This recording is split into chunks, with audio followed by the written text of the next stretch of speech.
All right, so this is a beginner's course on Vedic astrology. So this is assuming you guys don't know absolutely anything about Vedic astrology, and you guys are brand new. So don't feel intimidated. Everybody who's in this course is going to start from scratch. And today I'll be sharing a little bit of info about me. I'll be talking about a general intro about Vedic astrology, the origins of Vedic astrology, the difference between Vedic and Western astrology, because some of you might be a little bit familiar with Western astrology, so I'll discuss the major differences between them and some of the similarities as well. Karma in your birth chart, and then and then at the end, towards the end or towards the middle, we should get through the first part fairly quickly. I'll start giving you guys a couple of tools to be able to read the chart. I'll teach you guys how to understand what the houses are, what the houses, the lagna, which is the ascendant, the planets, etc. And I will be working with a South Indian chart. And if we have enough time, I will talk about the aspects of the planets. All right, so a little bit about me. I've been studying Vedic astrology since 2009. I actually started with Western astrology in February of 2009, and then I got really deep into that. And then through James Braha, because he was a Western astrologer, he became a Vedic astrologer later.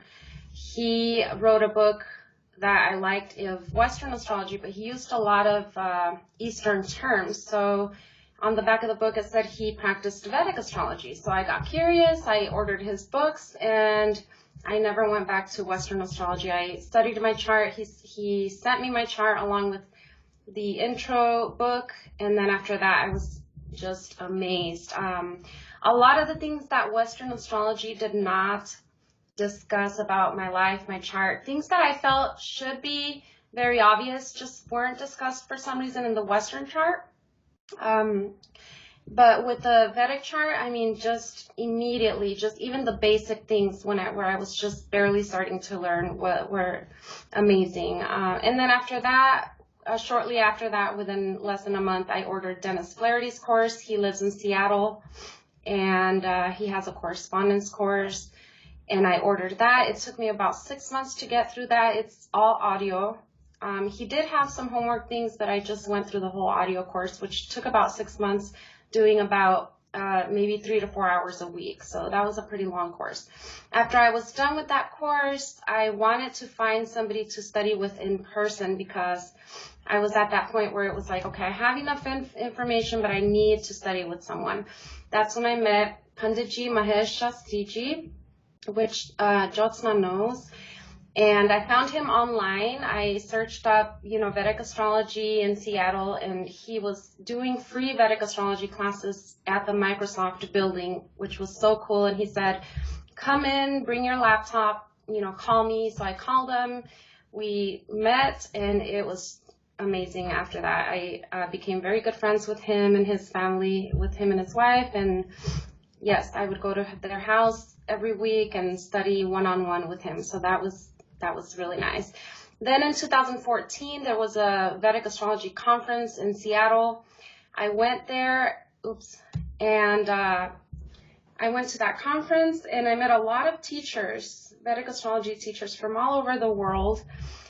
And but the one that just stood out from all of them was James Kelleher, and he lives in California. He did a class on how to do a reading. So I took that class. It was a full day, and it was just amazing. So he actually sells courses online on his website, and I've been purchasing a lot of his courses. So with his information, I've deepened my knowledge even more, to from what I had already learned with all these previous teachers. So I started learning through him after 2014. And of course, I actually purchased about 40 books from Dennis Clarity right in the beginning. And so I've also done a lot of self-studying besides all these influences. So yes, I've been very, very passionate about this subject, and I've been studying hundreds of charts.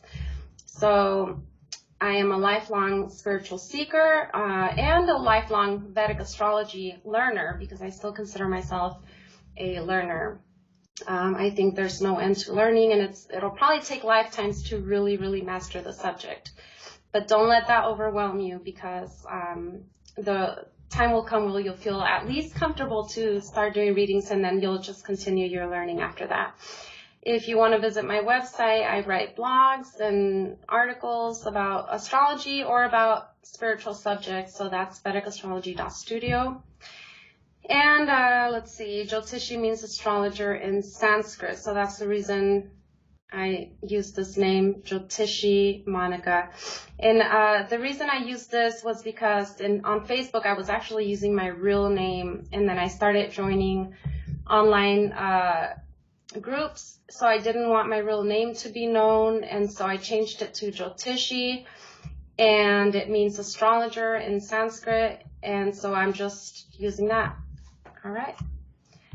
What is Vedic astrology and what is its origin? So this is a little picture of Ganesh on the right side, and Ganesh is the patron energy source or patron god, if you want to call it that, of Vedic astrology and of learning as well, learning in general. So Vedic astrology originated in the Vedas. So that's where the word Vedic comes from. And actually, Vedic is a recent usage of the term Vedic astrology. It was more commonly known as Hindu astrology, but in the past couple decades, it's been gaining momentum with its with the name Vedic astrology. In Sanskrit, it is known as Jyotish or Jyotisha. So similar to Jyotishi, Jyotishi is astrologer, Jyotisha or Jyotish is Vedic astrology.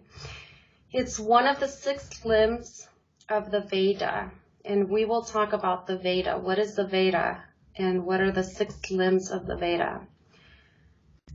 So the Veda includes 4 ancient scriptures, and these are long scriptures that were written in Sanskrit. They're about 4,000 to 6,000 years old. So this is where Vedic astrology originates from.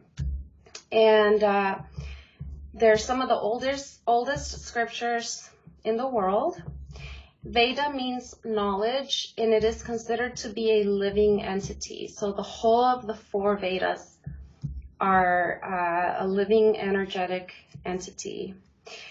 They are considered to be apauruseya. I'm not sure if I'm pronouncing it right, but basically apauruseya means not of human origin. So they're considered to be of divine or superhuman origin, from beings of higher dimensions who have either channeled that information to us, or somehow the rishis, which were the ancient sages, this information was revealed to them after intense meditation, after doing deep yoga practices, and they acquired this knowledge or wisdom. And then it was passed down through lineage in what is known as Shruti, which means that which is heard. So it was passed down through word or through verbal teachings before it was eventually written down, probably a couple thousand years after the original channeling, or what the origin of the Vedas. And the Vedas are considered to be a privilege to humankind, being of divine origin. A quote from the Bhagavad Gita says, regulated activities are prescribed in the Vedas, and the Vedas are directly manifested from the Supreme Personality of Godhead. Consequently, the all-pervading transcendence is eternally situated in acts of sacrifice. And I added a quick note that I added myself. Acts of sacrifice could mean service to others as well, and service to the Creator. So the Bhagavad Gita is also originated in one of the 4 Vedas, which it originated in the Rig Veda. So the 4 Vedas are Rig Veda, Sama Veda, Yajur Veda, and Atharva Veda. And I'm not completely familiar with all the Vedas. The Rig Veda is considered to be the mother of all the Vedas. The Rig Veda is where the Bhagavad Gita comes from, as I mentioned. And all 4 Vedas are combined to give information from the just everyday, down to earth, how to act towards others, how just tips on everyday occurrences to the most transcendental. So there's a lot of information. And as I said earlier, it is a living being. And as a living being, it has 6 limbs. So one of these limbs is Jyotish. And these limbs are known as Vedangas. So the 6 limbs include all of these: Chandas, Kalpas, Jyotish, Nirukta, Shiksha, Vyakarana. And forgive me if I'm pronouncing these wrong. Vedic astrology is considered to be the eyes of the Veda. So it's considered to be the eyes. The other ones are the feet, the arms, the ears, the nose, and the mouth. And as you can see, these are related to Sanskrit. So the grammar of Sanskrit, the phonetics, etymology, which is the origin of words, and Vedic action. So putting into action what we're learning in Vedic meter, which has to do with the poetic way that it was translated, I suppose. Okay, so Jyotish is, in the Vedic culture, Jyotish is not separate and alienated the way it is in the Western culture, the way astrology is alienated from science and from religion. So in India and in the Vedic culture in general, the astrology is actually part of the culture. Priests, actually, religious priests tend to also be astrologers. So it's all confluent, it's all systemic. They work together as part of the society. So it's actually really nice. They support each other: religion, philosophy, medicine, which is Ayurveda, or that's one of the limbs of medicine, astronomy, and a lot of other teachings. They're part of the culture and they support each other. So they're not enemies of each other. They're not against each other, opposing forces, as we see in the Western world, where religion tends to be against astrology, and science does not believe in, a lot of the times in either of those 2 learnings. And so as a result of being part of the culture, no teachings have ever been lost. So in Western astrology, in the Western culture, astrology has been lost many times. A lot of the writings have been lost to us because of the church, because of the influence of the church not believing in astrology, thinking that it's heretic. And so we've lost a lot of information in Western astrology. And so we're really working with a lot of watered down information from underground sources, from information that has been preserved, but unfortunately we've lost a lot of information. That is not the case with Jyotish because there's a lot of support in the culture so many scriptures abound in Vedic, in regards to Vedic astrology, and a lot of them have actually not even been translated into English. So we have a lot that have been translated into English, and that's already a lot of information, and we have so much more that has not been translated yet, but it's still in existence, and hopefully a lot of Sanskrit scholars will eventually get to that point of translating a lot of the other Jyotish sources. Now, astrology also has 6 limbs of its own, and these are the different facets of Vedic astrology. The one that we are going to learn, that I'll be teaching you in this class and in the next sessions, is Jataka. So Jataka is natal astrology. So I'll teach you guys how to read your own chart, how to read your friends and your family members' charts, anybody's chart you want to read.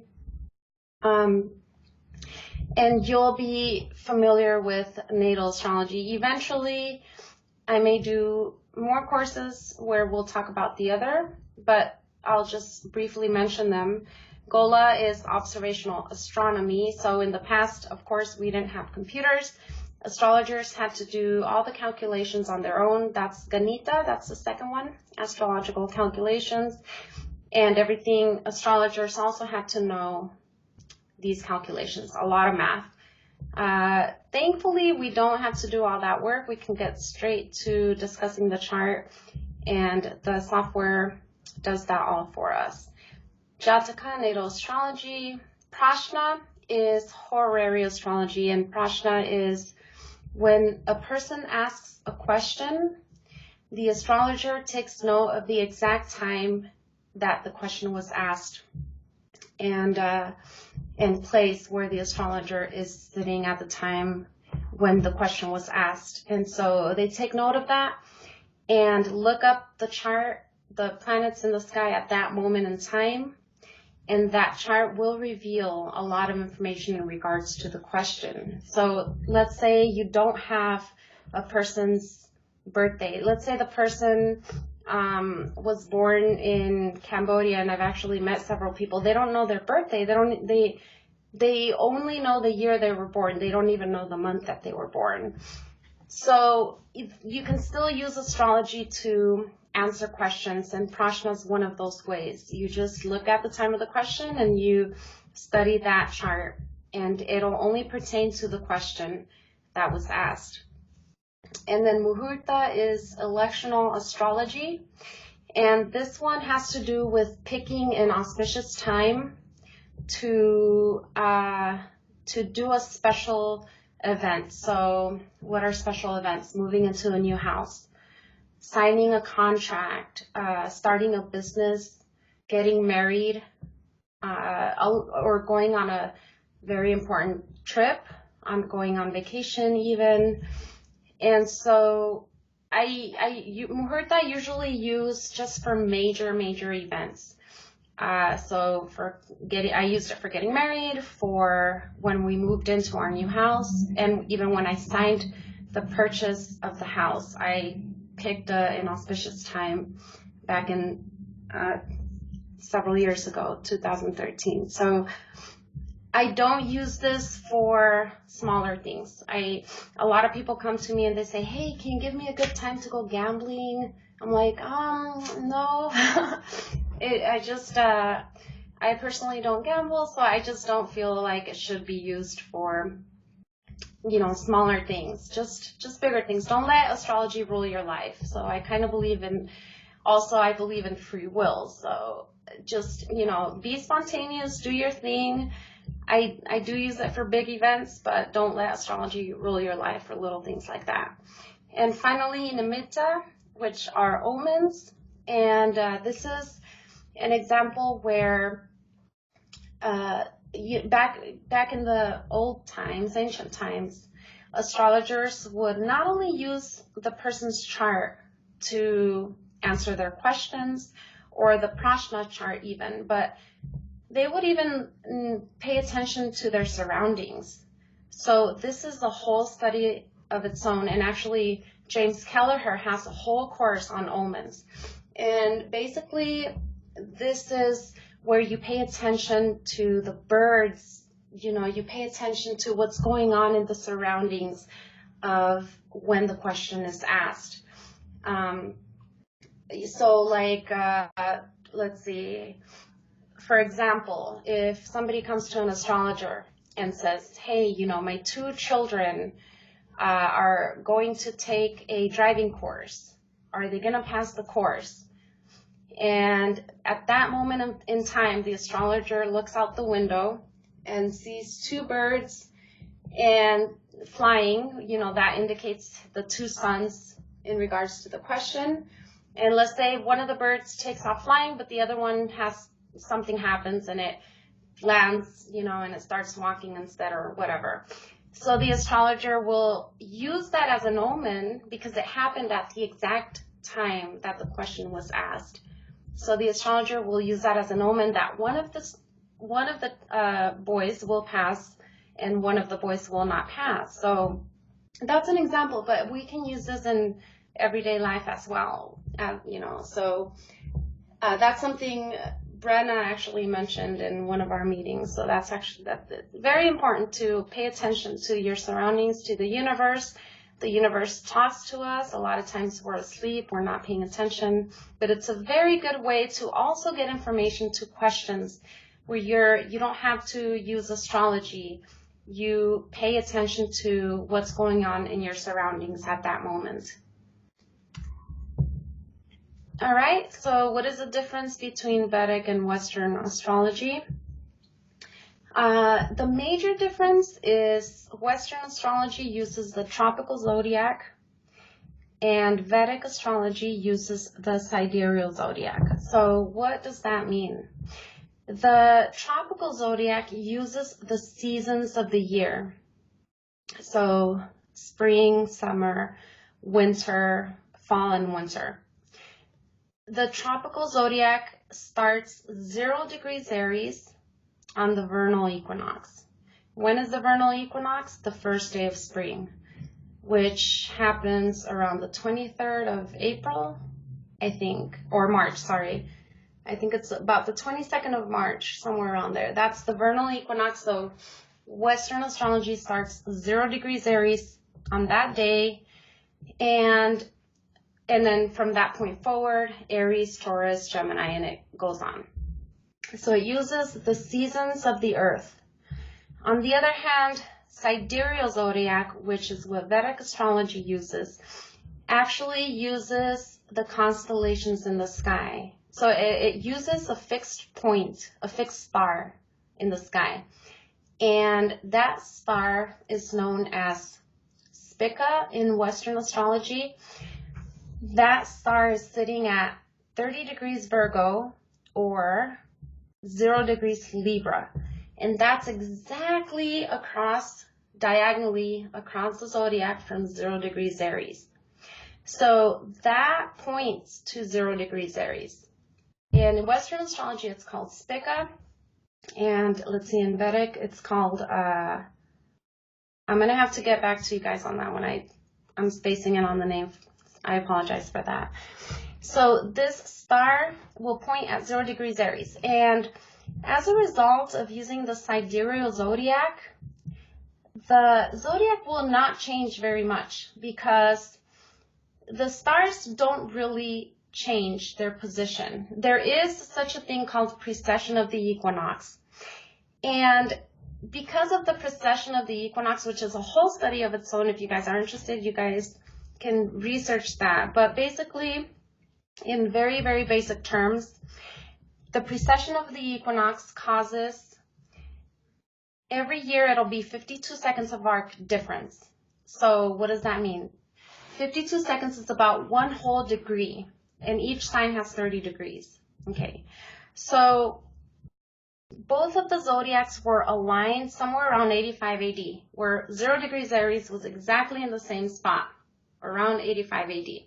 But over time, because the tropical zodiac uses the seasons of the year, those 52 seconds of arc shift as a result of the precession of the equinox adds up. So after 1 year, Actually, sorry, it adds up to 1 degree after 72 years. So each year it's 52 seconds of arc, but after 72 years, it adds up to 1 whole degree. So over time, it's been about 1900 years or so, where since the last time the two zodiacs were aligned. So over time, if we divided that by 72, that gives us around 23 degrees. And I'm using 1900 years as just the ballpark, but it's been 23 degrees. It's shifted that much. That's the reason Vedic and Western are different, because they are 23 degrees off. So if you have, for example, Sun at 10 degrees of Aries in Western astrology, so you consider yourself to be an Aries because you have Sun at 10 degrees of Aries. In Vedic astrology, you're actually going to be a Pisces, because if you subtract 23 degrees from 10, it's going to go back into the previous sign. So you're actually going to be the previous sign. You'll be more of a Pisces. And so most of the planets will shift, because 23 degrees is quite a lot of distance. The only time it'll stay in the same sign if it's the planet is sitting between 23 and 30 degrees of the sign in Western astrology. Then it'll stay on the same sign. So that is the major difference.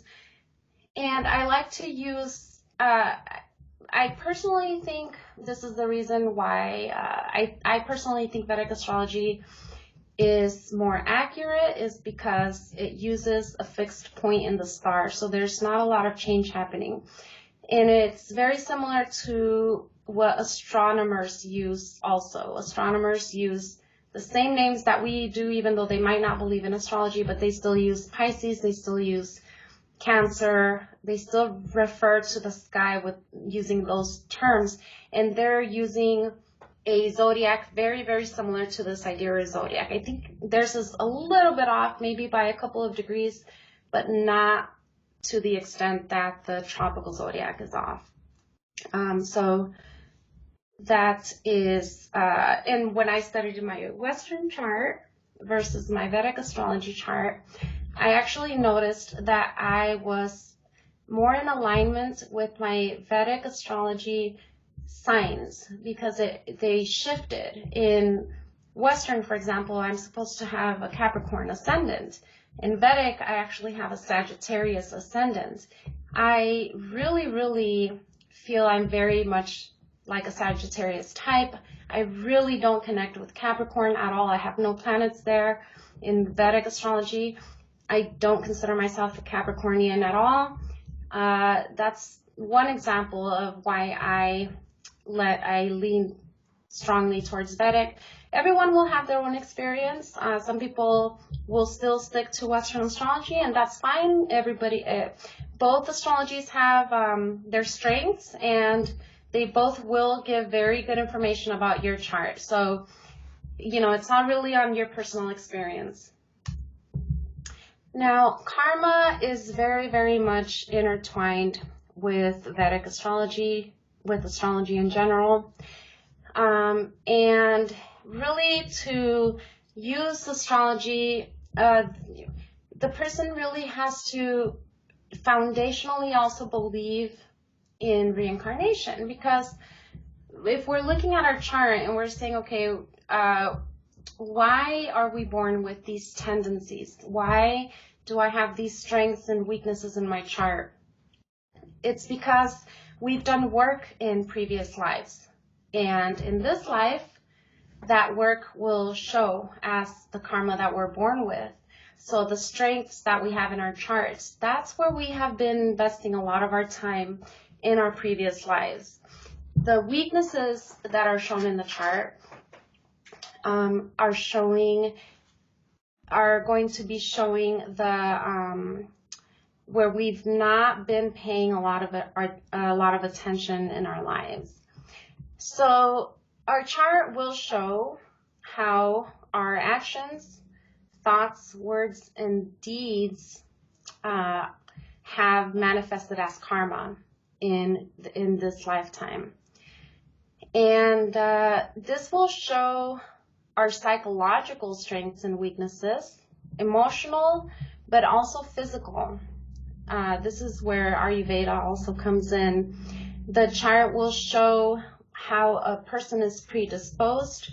So, for example, Vata, Kapha, and Pitta, these are three of the Ayurvedic terms. Pitta is a very fiery person. Kapha is watery, and Vata is air. It's from the air element. So a person who's very Vata of air will probably be very, very skinny, very thin, emaciated, a little, if they have a lot of planets in a Vata sign, for example. And a Pitta person will have a lot of fire, a lot of passion, a lot of drive, etc. So a Kapha person might tend to be a little overweight because they have a lot of, the watery sign predominant in their chart. So it also shows our physical strengths and weaknesses as well. It shows our talents and abilities. And then I added something. It shows where we haven't forgiven ourselves and others. So we've built out karma to work out in this lifetime. And this is something I got from the Law of One. A lot of you might not be familiar with the Law of One, but it's a channeling session from a higher being that L&L Research did, which I think is a beautiful work, and I'm very grateful to them for doing that. But one of the quotes in that session, it says, "Forgiveness is the eradicator of karma." So anytime we don't forgive ourselves or we don't forgive others, we're building karma to work out in this or in a future life. So, when Jesus was on the cross and he said, "Father, forgive them, for they know not what they do," he forgave them. He essentially eradicated all his karma. He doesn't have to come back to earth to fulfill, to work out any tangled karma that from the past. He obliterated the karma. So just the simple act of forgiving, but not just, forgiving not just others, but forgiving ourselves as well of things we've done in the past. So the chart will show, because the chart will show people surrounding us. There's a house having to do with mom, with dad, with siblings, with our partners, with our friends, business partners, or romantic partners. So if there is any affliction having to do with one of those people in our lives in the chart, that shows up in the chart, that could probably mean there hasn't been forgiveness, deep forgiveness in the past towards that person in our lives. So in this life, we're doing it again, we're doing it over, we're going through things that are happening where we are given another opportunity to forgive those people, but also to forgive ourselves if we've done something. That's very important as well. And then finally, the chart will give us a schedule. It's called the Dasha system, Mahadasha.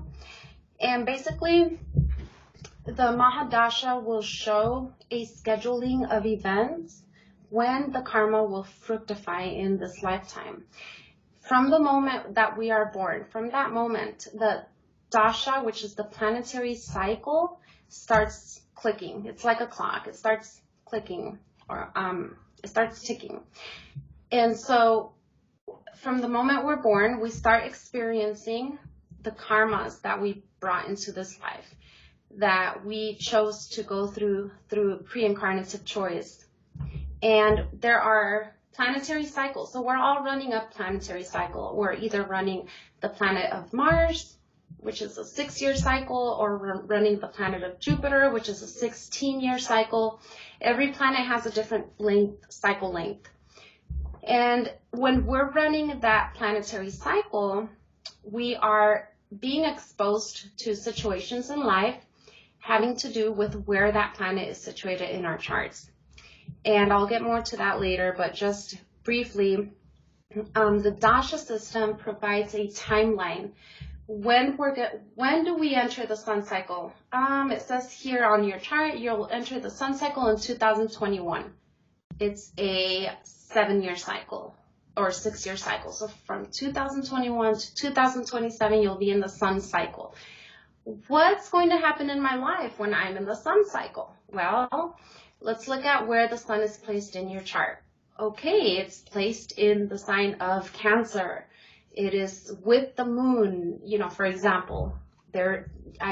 Potentially you're going to settle down. You're going to buy a house maybe. Cancer has to do with the home, with the family life, etc. So that's how you analyze the chart. And you give that person information about the generalities of their life during those planetary cycles. So you can zoom in and get really, really detailed, but just the broad overview of the life, you can see it through the planetary cycles. And then these have subcycles of their own. So it's not just the sun cycle, but then it's Sun Venus. That will happen from 2021 to 2023, for example. Then you zoom in on that period. So you can get very, very specific using the dasha system, using the planetary cycle. You can get very specific in terms of the timing of events. And you can get even more specific when you use the transits along with the planetary cycles. But that gets a little bit more advanced. So you guys don't worry about that for now. That's something you guys will learn down the road. For now, I just wanted to expose you guys to the Mahadasha system. Prarabdha Karma, and again, I might be pronouncing it wrong, but Prarabdha Karma says that basically there are 3 types of karma that we are born with. These are mild, medium, or intense. Okay, so not all the karma that we go through in this life is intense, and not all of it is fixed. So mild, medium, and intense has to do with how fixed that karma is. Mild means that we have a lot of free will in terms of that, whatever it is, that situation in our lives. So mild means that we have a lot of free will. We have a lot of, we can choose how that planetary cycle, for example, will go during that time because the karma is mild. How do we know if karma is mild, medium, or intense in the chart? The way you can know that is if things repeat in the chart over and over and over. So you see something from the ascendant. Oh, you know, it looks like you're having trouble with enemies, for example, the 6th house. From the ascendant. Then you see the same thing from the moon. Then you see the same thing from the sun. Then you see the same thing, the transit of Saturn. Like, that's an example. But basically when things repeat over and over and over in a chart, that starts becoming intense karma. That means that the likelihood of an event having to do with that space, that aspect in our lives will most likely develop. If something is seen in the chart but it's seen only once, that means the person has free will to either make that happen. Like, let's say we see money in our lives, for example, like good income. Let's say it's only seen one time in the chart, but it's not repeated from the sun, it's not repeated from the moon, etc.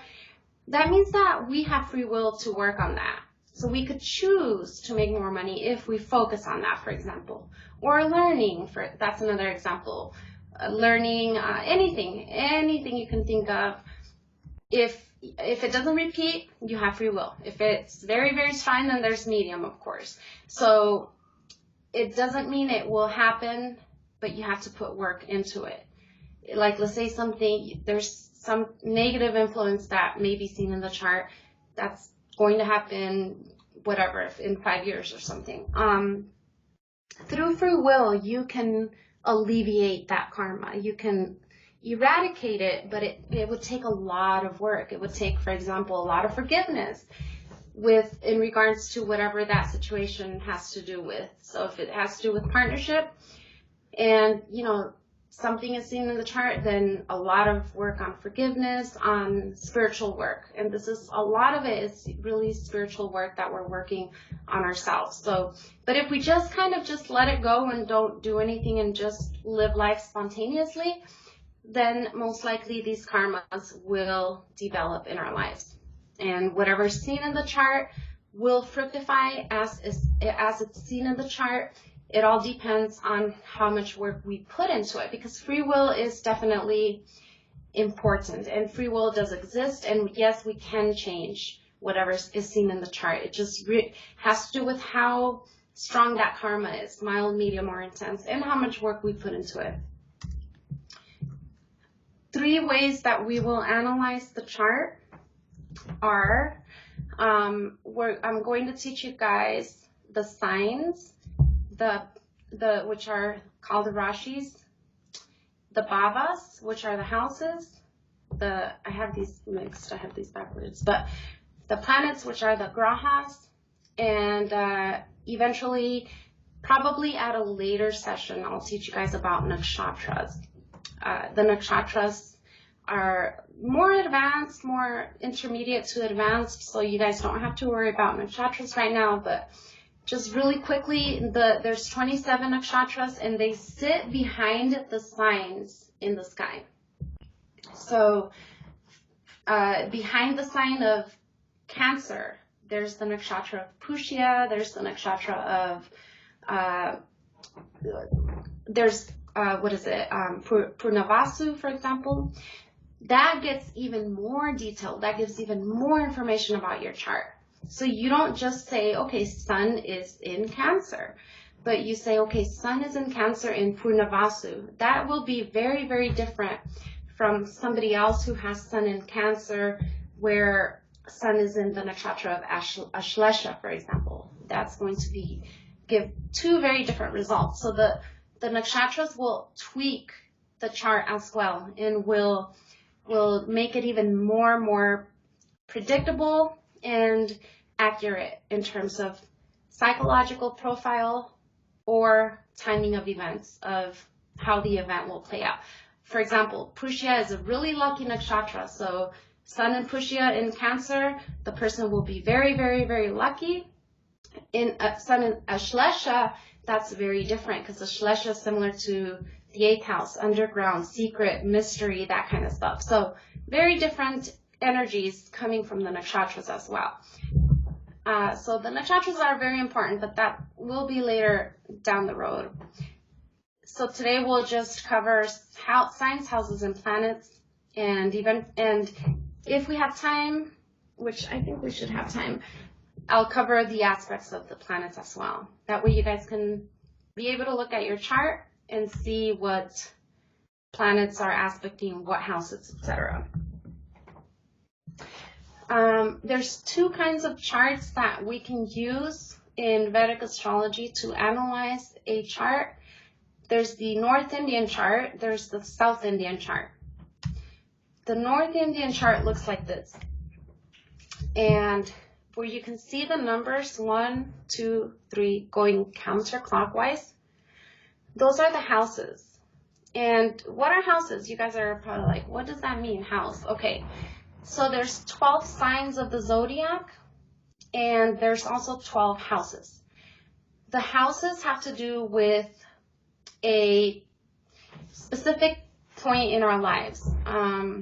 I don't know if I'm using the right word, point, but so for example, house number 1 has to do with our personality, our constitution, our physical, what we show to the world. House number 2 has to do with money, with our income, with things that are given down to us through lineage, for example. House number 3 has to do with younger siblings, communication, marketing, writing. House number 2 is also communication. It's verbal communication. House number 3 is written communication, marketing. House number 4 is the home, the mother, the nurturing, the emotional happiness or lack of, properties, etc. So each house, the house of number 5 is children.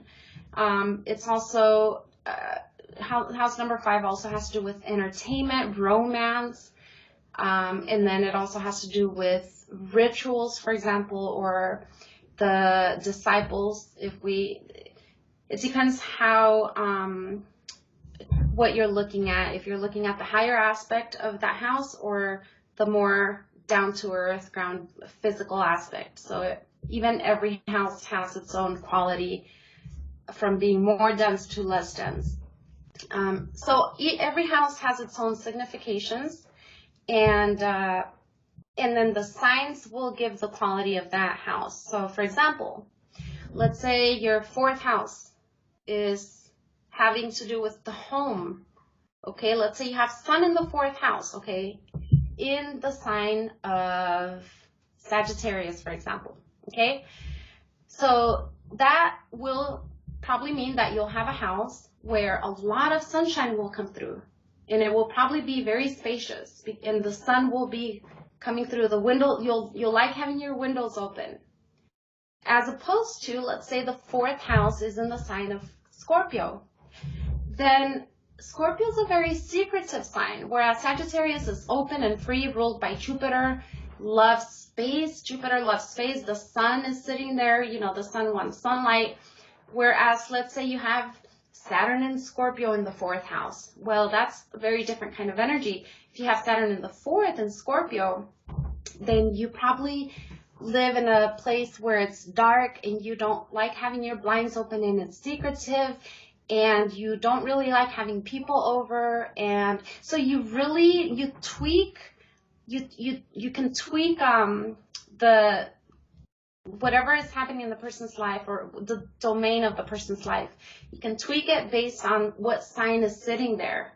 So, and then with Saturn sitting there, Saturn is a planet of delays and doing things slowly, procrastination. So if Saturn is sitting in the 4th house, then you might probably procrastinate with like cleaning your house, for example, because you just don't feel like it. You just don't want to. And so you can see that kind of stuff in a person's chart. Once you memorize the signs and their significations, and I'll teach you guys all this stuff in the later sessions. But once you learn every sign, then you can see, okay, where's the 7th house? What sign is that? That will have to do with how your partner is, what kind of partner you attract in your life. If the sign sitting in the 7th house, which has to do with relationships, is Aries, then you'll probably attract a very fiery, impulsive person, very aggressive, very energetic. If the 7th sign is Gemini, then you'll attract somebody who's very intellectual, loves to communicate, loves to chat, they can't stop talking, etc. So if the 7th house is Cancer, you'll probably attract a partner who is very home-oriented. They're homebodies. They love their home. They appreciate having a family. They want a family, that kind of stuff. And that's really general. You tweak it down. You get more precise with what planet is sitting there, what planet is aspecting that house, what nakshatras are in that house. So you can really, really get precise, but that's a general overview of how to read a chart. So that's the difference between houses and signs. Each house has its own domain of life. And I'll just continue just because I started. So the 5th house, children. The 6th house has to do with enemies and obstacles. It has to do with litigation, it also has to do with service to others. It has to do with working at a hospital or doing healing services. So it's for example, if there's an obstacle, then there comes the healer who will help get rid of that obstacle. So all of that comes from the domain of the 6th house. You can use it for healing others, or you can use it for making enemies. The 7th house, as I already said, is the house of relationships, the partnership, or even business partnerships, or even starting your own business. And how is your personal business going? That's all going to be seen in the 7th house. The 8th house is the house of secrecy. That's the house of manipulation and gossip And so if you're seeing a lot of stuff at work, for example, why are these people always gossiping about me? Why is my boss being so manipulative? I don't like it. What's going on? Then you're probably running a planetary cycle that is, having to do with the 8th house, for example. So the 8th house has to do with transformation also. And in terms of disease, it's chronic diseases, whereas the 6th house, it could be something more short-term. The 8th house is more chronic. It is the 8th house.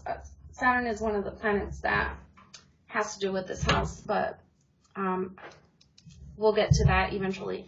So the 8th house is more chronic things. It's also obstacles, so that's why it's the house of transformation. When we go through catalysts in life, which tend to be obstacles sometimes, there's a transformation involved. That catalysts will transform us, and it could be for good, or it could be for positive or for negative, however that person chooses to use that situation, that catalyst. House number 9 has to do with higher education, universities, colleges. The house number 9 is a really lucky house, so it has to do with good luck, with fortune, having good fortune. It's a really lucky house. It's also the house of higher learning, so not just universities or colleges, but higher learning in terms of philosophy and spirituality. And the education can be seen in the houses too. For example, the 4th house is more the house of like elementary school or high school, and the 5th house is, going to college right after high school and learning that. And then the 9th house is the university. And then you can use the other, you can extrapolate from that as well. So 4th house, 5th house, learning more mundane things. 9th house, learning more abstract things, etc. It's also the house of religion.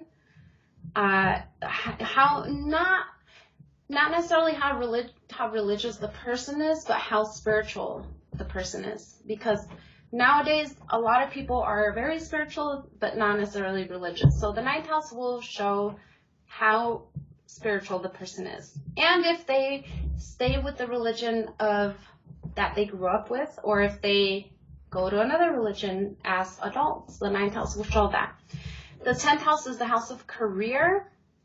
It is also a house of business. So if we want to look at the business, we look at the 7th and the 10th house.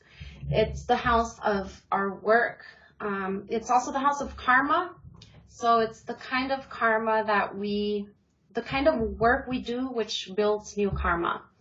So it really has to do with work also. The things that we do in life, not just work for financial reasons, but just in general, the kind of work we focus on, like hobbies also. So that's the 10th house. In general, the career that we choose, the kind of work we do. The 11th house is the house of gains. And sorry, let me go back real quick. The 9th house and the 10th house is also the house of our boss. It's the house of superiors. The 9th house is the house of the father. And the 4th house is the house of the mother. The 10th house, some people take it as the house of the father as well. The 10th house, I take it as the house of supervisors, so your direct supervisor, your relationship with that person. In general, that's the 10th house. The 3rd house, it's younger siblings. The 11th house is older siblings. So your next older sibling will be seen by the 11th house. Your next younger sibling will be seen by the 3rd house. Then the next sibling after that is the 5th house, but that's really advanced. Don't worry about it for now, just in general. 11th house, older siblings. The 11th house is also gains. So this is sudden windfalls. The 11th house has to do with extra bonus money that we make. It's the income of the 10th house. So it's the 7th house of the 10th. but it's extra money that we get. So side ventures, anything that we do on the side where we generate extra income, that's the 11th house. It's also the house of, that's one of the houses you look at when if the person is asking about their finances, you want to look at their second house of income, which is the regular income or the savings, or, the savings, the regular day-to-day income that they make. The fifth house is also a house of money because it's one of the Dharma houses. And we'll get to that as well. The ninth house is another Dharma house. Houses 1, 5, and 9 are Dharma houses. Those are good houses for good fortune, with having good luck in finances, or just having good luck in life in general. And you see that from the houses 1, 5, and 9. And it's interesting because these houses are also Dharma houses, which means they're spiritual houses as well. So it's just interesting how, having a good spiritual house, it also relates to having auspicious things, or having good luck in general. The 11th house is also another house of income, so you look at that house as well. But the 11th house is a nice house because it's easy income. It's just income you don't have to work for. Like, it just flows. It just naturally falls on your lap. That's easy income. That's the 11th house. The 8th house, actually, and I didn't mention this, can also be seen for income in terms of, what is it?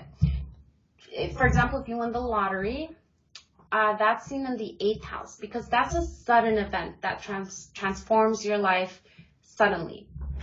Anything that transforms your life drastically is seen from the 8th house. So a lottery would be one of those things. So you can also see that from the 8th house. Or if you inherit money also from somebody, that's also seen in the 8th house. And finally, the 12th house. That is the opposite of the 11th house.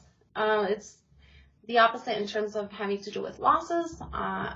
It's the 12th house from the first. So loss of material things, loss of the body, or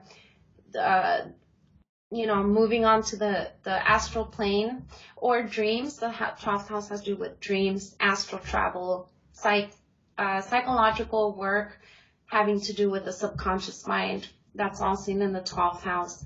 The 12th house is also international dealings or work having to do with international other countries. So if you have the 10th lord of career in the 12th house, it doesn't mean you'll have loss of job. It could mean that you are working internationally as part of your career. So that's a 12th house. It also has to do with places of isolation, places of meditation.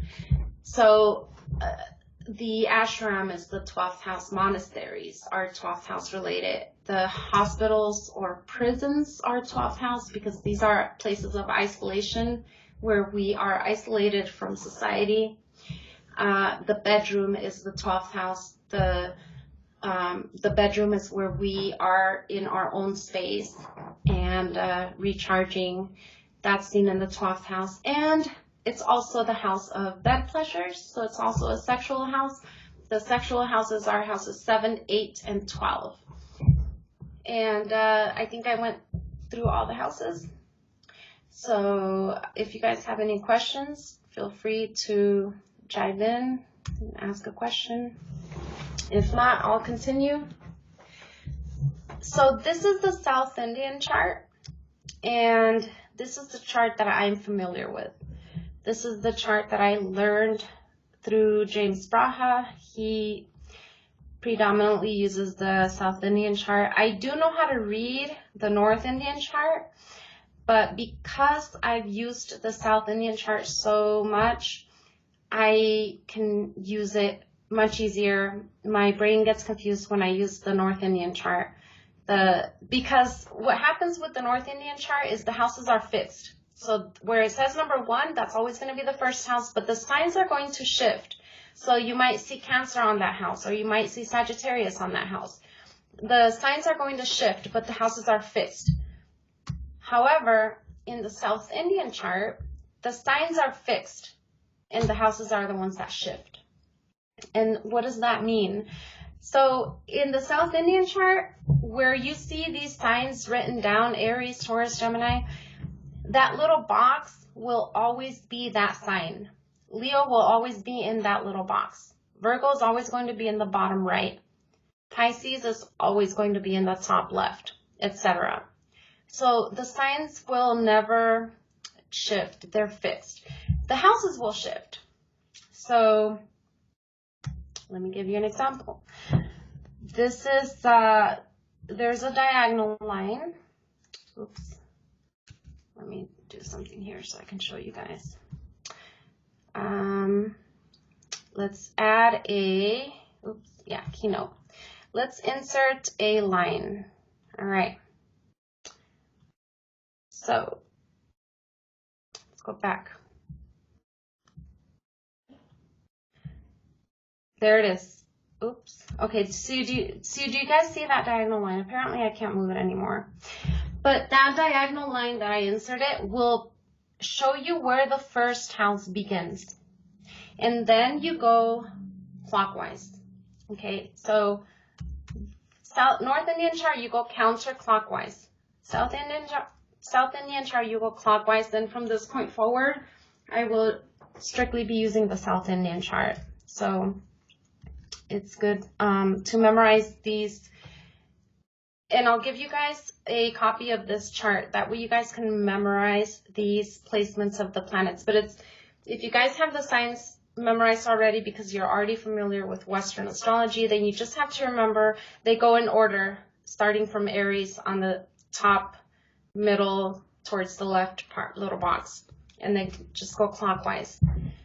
So the houses will change. So for example, in this one, where I put that little line, that's the sign of Aquarius. And in this chart, the AQ, it says AQ in the little corner. So this one shows what sign each house is. It'll just show the first two letters. PI for Pisces in red. It's showing the letters in red. So in this, where I put that little black line, that would mean that the person has Aquarius as their first house. Then you keep going clockwise. Pisces is their second house. Aries is the third house. Taurus is the fourth house. Gemini is the fifth house, etc. So you have to count. Eventually, when you read enough charts, or even after you do a couple of charts, you'll find shortcuts to counting the houses that we don't have to count. Okay, 1, 2, 3, 4, 5, 6, 7. The seventh house is Leo. So you already, one of the shortcuts is the very opposite of Aquarius is Leo. Diagonally, that's the very, very opposite. So right away, you already know that's the seventh house, and you can count from there. If you want to see where the eighth house is, subtract 1 if you want to see the sixth house. But your brains will do that naturally without even trying. In the beginning, just count 1, 2, 3, 4, 5, 6, 7, 8, 9, 10, 11, 12. So in this chart, you can also see the planets. So I will give you an example where, and what is this chart? This chart is what the sky looked like when we started the class at 1:30 today. I am in Graham, Washington, so that's where the planets are from my specific location. And that's probably about an hour south of Seattle for those of you who are from elsewhere. So I'll give you an example. So if I'm counting from Aquarius, actually, let's use the actual chart. Ignore that little line. Ignore the line that I put already. Let's use the little line that already says 24, 23 next to it. Let's see if you guys can see my cursor here.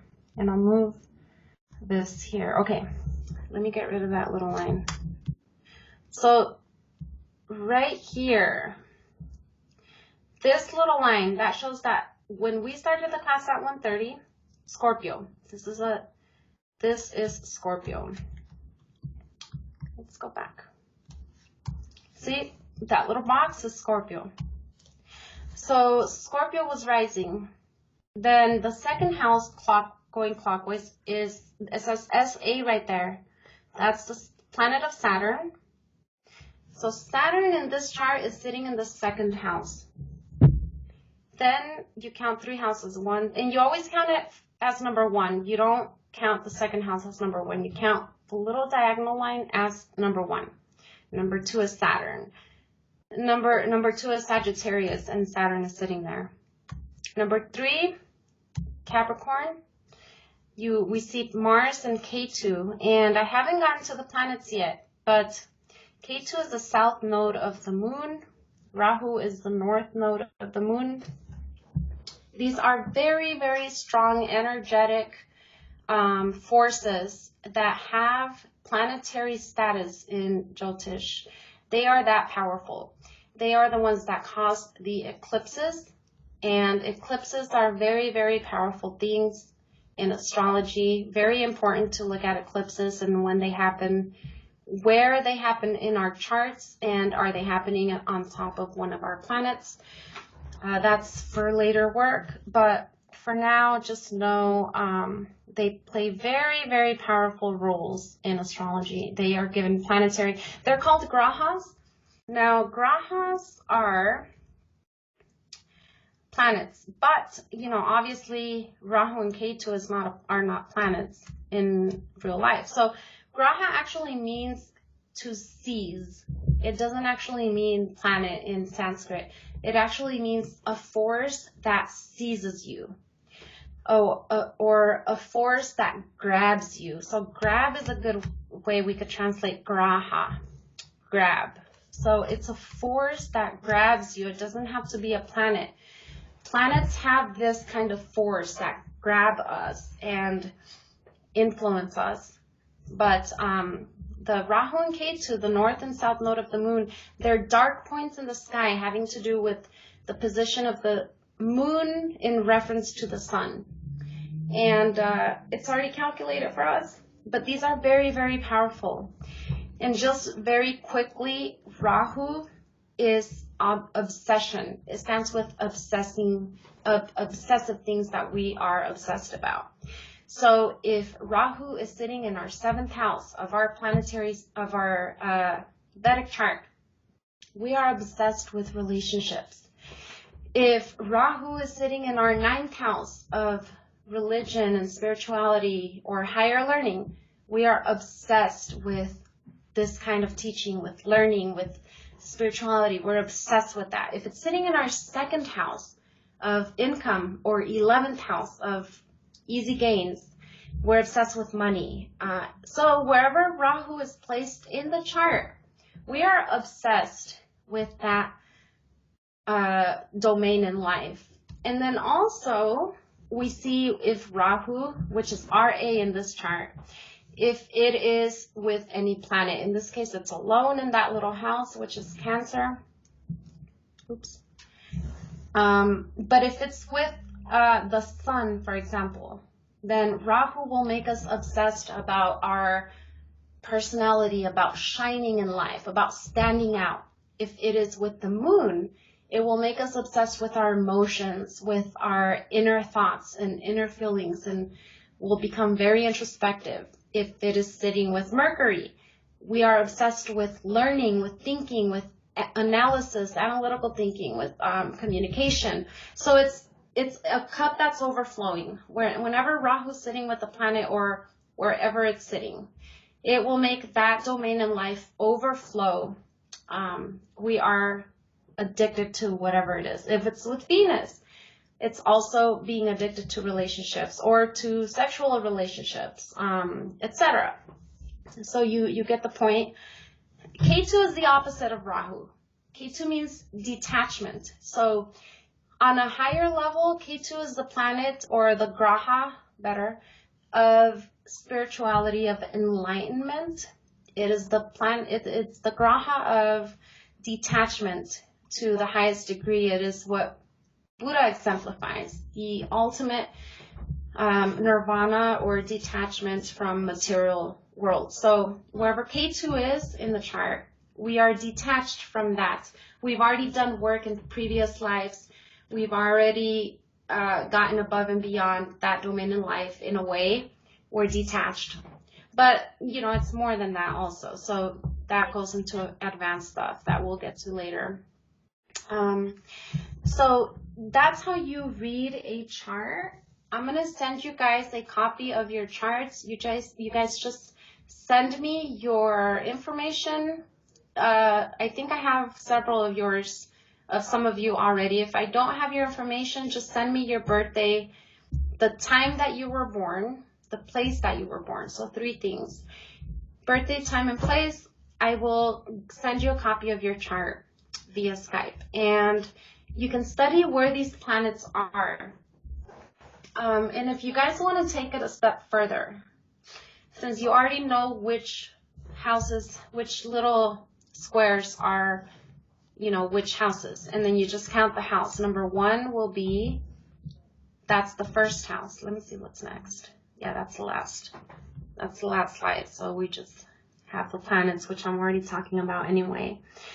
So you just look at your chart when I send it to you, just see where that little diagonal line is. And then you count counterclockwise. 1, 2, 3. And then you can take it a step further and say, okay, let's see. I want to know about relationships. I want to know about my love life. So you count 7. 1, 2, 3, 4, 5, 6, 7. There's the moon. But in your chart, it'll be different, of course. And so you look, what house is that? What sign is sitting there? Well, let's look at the signs here. It's Taurus. So I attract people who are similar to Taurus. And then you look at the planet, very emotional. I attract somebody who is a homemaker, for example. Or if it's Mars sitting there, you can take it a step further. Okay. All right. Thank you. Yeah. Let's see. Brenda sent me a message. Okay, cool. So she has to go. And class is almost over anyhow, but thank you for joining us, Brenda. I appreciate it. And I'll just wrap it up here. So if you guys want to study your own chart, you can look up the signs online. So you can, for example, you can see what Sagittarius stands for. So wherever that little line is, look up that sign, because that's your ascendant. That has a lot to do with your personality. In Western astrology, they emphasize the sun sign, wherever the sun is sitting. But that changes every 30 days. So it's not as specific. It is very important, but the ascendant changes every 2 hours. That will be very, very tailored to you personally. So look at wherever that diagonal is sitting in your chart. Then look at what sign that is, wherever that little is. In this case, it's sitting in Scorpio. Then you can just go online and just look up Scorpio. And then you can, see if you relate to that sign. Or look at where the moon. There's 3 major planets or points to look at if you want to see if your Vedic chart correctly describes your personality. So the ascendant, the moon, and the sun. Look at those 3 planets. And the ascendant is not a planet, obviously, but look at that point in those 2 planets, the moon and the sun. Wherever they are sitting, you are very much influenced by those in a different way. The moon, you are emotionally like a Taurus. And the sun, you like to express yourself like a Virgo. Don't worry about those nuances for now, but just wherever the ascendant, the moon, and the sun are placed, you tend to have those qualities. You are like a Scorpio, you are like a Taurus, you are like a Virgo, for example, and see which one you think you relate to the most. And then you can judge. You can judge your chart like that. And then look at your friends' charts. Focus only on those 3 things for now. Memorize which house it's sitting on. So, the moon is sitting in the 7th, the sun, let's see where it's sitting. 1, 2, 3, 4, 5, 6, 7, 8, 9, 10, 11. Sitting in the 11th house of gains. You could also look up the houses online and see what they mean. So look, for example, the moon, it's sitting in the 7th house. 1, 2, 3, 4, 5, 6, 7. What does the 7th house represent? Look it up. 7th house in astrology. And then, you know, the sign, look up Taurus. And so you can kind of just get a general overview of things that are important in your life. The 7th house of relationships will be important to you. The Taurus will be important to you, the qualities of Taurus. The 11th house will be important to you as well because your sun is sitting there. This is an example. The sign of Virgo, you will relate to that because sun is sitting there. Look up the sign of Virgo, look up Taurus, look up the 7th house, and look up the 11th house. And so look at your friends and family's charts, and this will give you a good starting ability to start judging the chart, not judging, but analyzing, to start seeing, you know, if your parents have those qualities, or your siblings, or your partner, whoever your partner is. Look at his chart or her chart and see where your partner's sun is sitting, and see if your partner is like a Virgo, or see where your partner's moon is sitting. You get the point. So practice doing that. And how are you guys going to pull up your partner's charts? How are you guys going to pull up your friends and family's charts? You guys can go to my website, and you guys can also do this for your own chart, actually, but I can do it for you guys, or you guys can do it. Go to my website, vedicastrology.studio, and if you scroll down, I got this from Panditji. He's one of the teachers I mentioned. This is on his website, which is mypanchang.com. But go to my website and type in your information or your partner's information, and the time zone should come up automatically. You don't have to worry about all this, time zone or DST.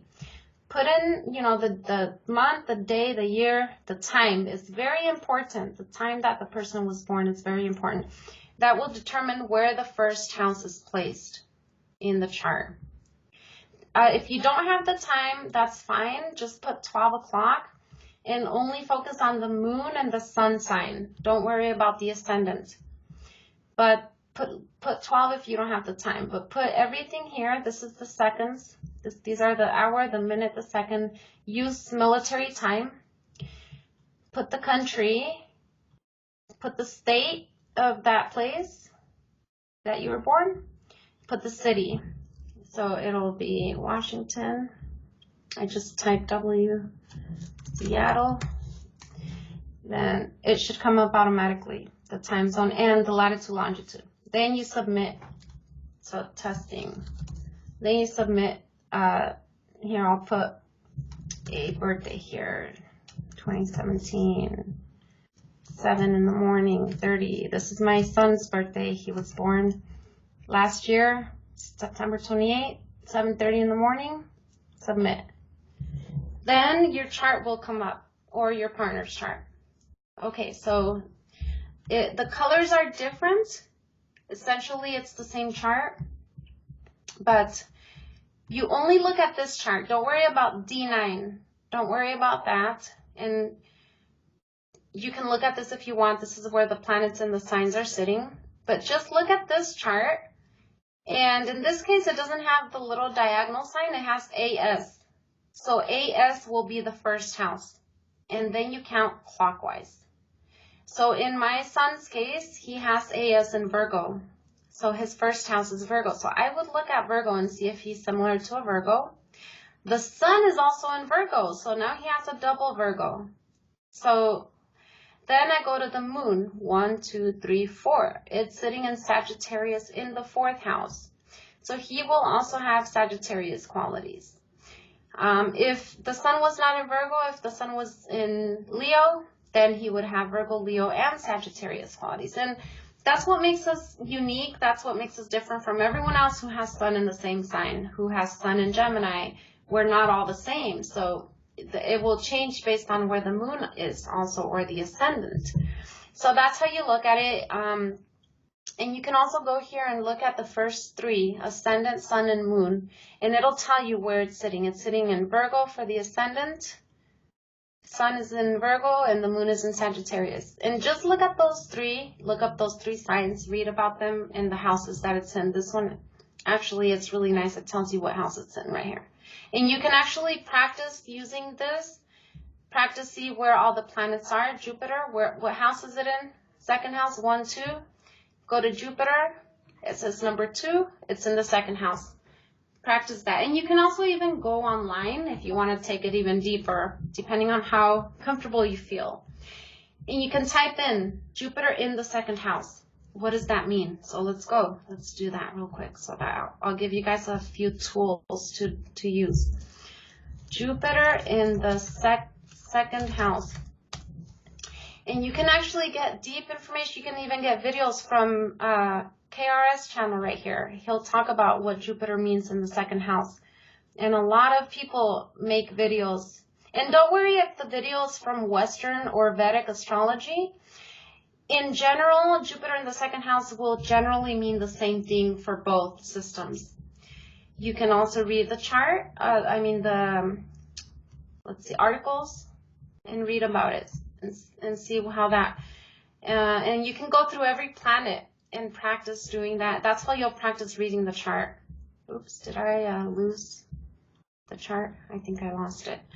But once you have the chart pulled up, you know, count wherever it's at. Like, for example, Jupiter, Venus, where it's Venus, 1, 2, 3, 4, 5, 12th house.